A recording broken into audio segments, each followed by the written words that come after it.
গত এক দশকে যুক্তরাষ্ট্রে বিদ্বেষমূলক হামলার ঘটনা সবচেয়ে বেড়েছে বলে জানিয়েছে দেশটির তদন্ত সংস্থা এফবিআই। সংস্থাটির প্রতিবেদনে বলা হয় 2019 সালে জাতি ও ধর্মগত বিদ্বেষের কারণে 51টি হত্যাকাণ্ড হয়েছে। তার আগের বছরের তুলনায় এই সংখ্যা দ্বিগুণেরও বেশি।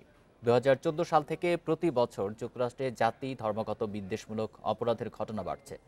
জাতি ধর্মগত বিদ্বেষমূলক অপরাধ নিয়ে এফবিআইয়ের বার্ষিক প্রতিবেদনে বলা হয়েছে, গত বছর 7,314টি অপরাধ ঘটেছে। 2018 সালে এই সংখ্যা ছিল 7,120টি। এফবিআইয়ের তথ্য অনুযায়ী ধর্মীয় কারণে অপরাধের সংখ্যা 7 ভাগ বেড়েছে। অন্যদিকে শুধু ইহুদি এবং ইহুদি প্রতিষ্ঠানগুলোর বিরুদ্ধে অপরাধ বেড়েছে 14%।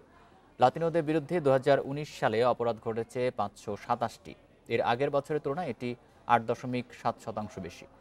কৃষ্ণাঙ্গদের উপর হামলার ঘটনা যুক্তরাষ্ট্রের অন্যান্য জাতিগোষ্ঠীর চেয়ে বেশি। 2018 সালে তাদের উপর 1943 বার হামলার ঘটনা ঘটে। তবে এফবিআই বলছে এই সংখ্যা গত বছর কিছুটা কমে 1930-এ দাঁড়িয়েছে।